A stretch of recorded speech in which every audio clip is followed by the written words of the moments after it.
नमस्कार. आस्था लर्न्स या आमच्या एज्युकेशन चॅनलमध्ये सर्वांचं स्वागत. आपण पोलीस भरती बरोबरच इतर सर्व परीक्षांचं मार्गदर्शन करत आहोत आणि पोलीस भरतीची मधील एक महत्त्वाच्या प्रश्नपत्रिकेतील विश्लेषण आपण आतापर्यंत केलेलं आहे गणित या विषयाचं, आणि त्याचा पुढचा जो भाग आहे मराठी या विषयाचं त्याचं विश्लेषण आता आपण करणार आहोत.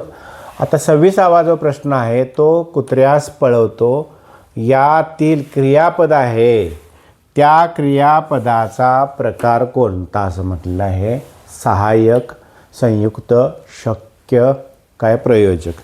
आता सहाय्यक क्रियापद कुणाला म्हणायचं? मूळ क्रियापदाला जर एखाद्या क्रियापदानं सहाय्य केलं असेल तर त्याला सहाय्यक क्रियापद. म्हणजे आता मी आंबा खात आहे हे उदाहरण आहे, तर खात या क्रियापदाला आहे या क्रियापदानं सहाय्य केलं म्हणून त्याला आहेला सहाय्यकारी क्रियापद म्हणायचं. आणि संयुक्त कोणाला म्हणायचं? खात आहे ह्या दोन्ही क्रियापदांना संयुक्त क्रियापद म्हणायचं. आणि शक्य क्रियापद एखादी क्रिया आपल्याला करवत असेल, मला आंबा खाववतो, मला हे काम करवते, खाववतो, करवते, अशा प्रकारचे जी क्रियापदे असतात त्यांना शक्य क्रियापद म्हणायचं. आणि प्रयोजक क्रियापद म्हणजे दुसऱ्याकडून एखादी कृती आपण करवून घेत असेल तर आई बाळाला खेळवते, म्हणजे आई खेळवते म्हणून बाळ खेळतं, म्हणजे बाळाकडून खेळण्याची क्रिया आई करून घेते. त्याचप्रमाणे तो कुत्र्यास पळवतो, कुत्रा आपोआप पळत नाही तर तो पळवतो, म्हणजे पळवून घेण्याची क्रिया आहे तो करतो म्हणून हे प्रयोजक क्रियापद आहे. वात्सल्य या नामाचा प्रकार कोणता? तर वत्सल या शब्दापासून त्याला ये प्रत्यय लागून भाववाचक नाम तयार झालेलं आहे म्हणून वात्सल्य हे भाववाचक नाम आहे. सामान्य नाम म्हणजे एखाद्या विशिष्ट जातीचा बोध होत असेल, की जसं की कागद म्हटल्यानंतर सर्व कागदांचा, पाटी म्हटल्यानंतर सर्व पाट्यांचा, घर म्हटल्यानंतर सर्व घरांचा बोध होतो, अशी सामान्य नामं ही अशी असतात. विशेष नाम म्हणजे आपण ठेवलेलं नाव असेल एखाद्या व्यक्तीला, वस्तूला, पदार्थाला तर त्याला विशेष नाम म्हणायचं.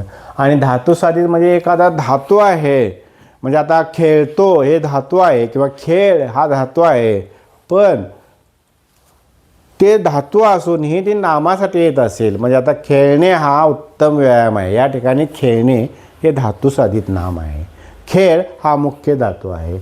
आणि भाववाचक नाम एखाद्या विशेषणाला किंवा नामाला प्रत्यय लागल्यानंतर त्याच्यात नामात रूपांतर होतं ते भाववाचक नाम. या ठिकाणी वत्सल हे विशेषण आहे त्याला वात्सल्य झालं.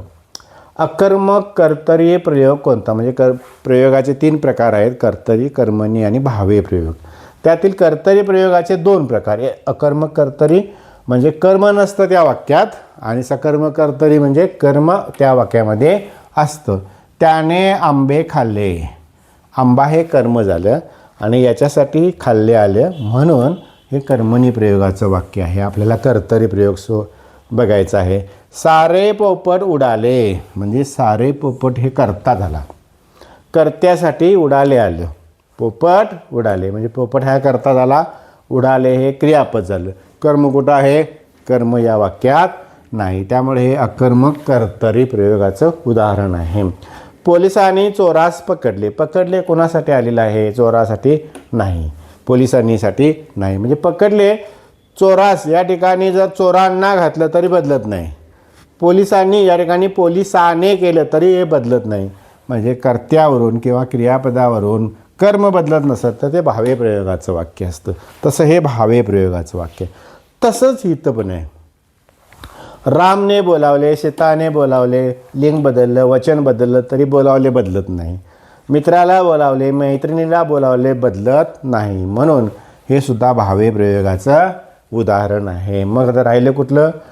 अकर्मक कर्तरी सारे पोपट उडाले. मी वेळेत गेलो म्हणून तो मला भेटला, म्हणजे एका गोष्टीच्या कृतीमुळे दुसरी गोष्ट घडली. मग आता म्हणून हे काय आहे? समुच्चय बोधक आहे का? समुच्चयाचा म्हणूनचा बोध काय संबंध नाही. न्यूनत्व बोधक आहे का? नाही. विकल्प म्हणजे पर्याय अथवा किंवा याला विकल्प बोधक म्हणायचं, तसं आहे का? नाही. तर परिणाम बोधक म्हणायचं. का? तर वेळेत गेलो याचा परिणाम काय झाला, तो मला भेटला, म्हणून त्याला परिणामबोधक म्हणायचं. म्हणून हे या ठिकाणी या वाक्यात परिणामबोधक म्हणून आलेलं आहे. आता या ठिकाणी न्यूनत्वबोधक उभयान्वयी अव्यय कोणते ते ओळखायचं आहे. म्हणजे पहिलं वाक्य जे आहे ते प्रधान सूचक असतं आणि दुसरं वाक्य हे दुय्यम सूचक असतं. म्हणजे दोन वाक्य जोडणारे अशा उभयान्वयी अव्यय शोधायचं की हे पहिलं वाक्य आहे ते प्रधानत्व सूचक आणि दुसरं वाक्य आहे ते दुय्यम सूचक, आणि हे जोडण्याचं काम अन हा शब्द करतो. म्हणून न्यूनत्वबोधक उभयान्वयी अव्यय आहे ते अन समजायचं, बाकीचं किंतु अथवा म्हणून हे नाही. त्याने तुम्हाला अलीकडे एकही पत्र लिहिले नाही. या ठिकाणी अधोरेखित केलेलं जे शब्द आहे त्याने तुम्हाला अलीकडे, त्या शब्दाचे स्थान कोणते वाक्यात हे विचारलेलं आहे. म्हणजे उद्देश विस्तार आहे, विधेय विस्तार आहे, विधानपूरक आहे का कर्मपूरक आहे. आता तुम्हाला हे काय आहे, पत्र कोणाला लिहिले नाही, तुम्हाला, म्हणजे उद्देश आहे तो तुम्ही आहात आणि याच्याशी संबंधित त्याने तुम्हाला अलीकडे हा हे जे शब्द आहे शब्दविस्तार आहे तो उद्देश विस्ताराशी संबंधित आहे. आणि एकही पत्र लिहिले नाही तो विधेय विस्ताराशी संबंधित आहे. म्हणून हा पहिला पर्याय बरोबर. बाकीच्या दोन पर्यायांचा विचार करायची आपल्याला गरज नाही. खालीलपैकी शब्दयोगी अव्ययाचा प्रकार कोणता नाही ते ओळखायचं आहे. करणवाचक शब्दयोगी अव्यय हा प्रकार आहे. व्यतिरेकवाचक शब्द प्रयोग हाही वापरला जातो आणि अधिष्ठानवाचक शब्दयोगी अव्यय ही आहे. स्थानदर्शक शब्द योगी अव्यय. दिग्वाचक हा शब्दयोगी अव्ययाचा प्रकार नाही, तर क्रियाविशेषणाचा येतो. दिक म्हणजे दिशा अशा अर्थाने.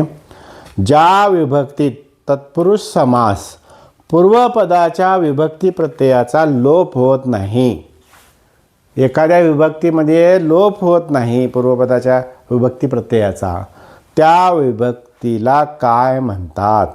म्हणजे विभक्तीला कोणत्या प्रकारचा समास म्हणतात. सगळेच तत्पुरुष समासाची उदाहरणं आहेत, पण त्यातला ज्याचे लोप होत नाही असा प्रकार कोणता असेल तर तो म्हणजे अलुक तत्पुरुष समासमध्ये लोप होत नाही. म्हणून तो पर्याय बरोबर. नय तत्पुरुष नाही, उपपद नाही, मध्यम पद लोपी नाही, हा पर्याय बरोबर आहे. या ठिकाणी मराठी या विषयाचा पहिला एपिसोड म्हणजे जी एक सरकारी प्रश्नपत्रिका आहे त्या परीक्षेत मला ती काय नाव मिळाले नाही त्या प्रश्नपत्रिकेचं, म्हणजे कोणत्या जिल्ह्याचे आहे, पण अतिशय चांगली प्रश्नपत्रिका आहे. त्यातील मराठी हा जो विभाग आहे त्यातील पहिला विभाग हे त्या ठिकाणी संपलेला आहे.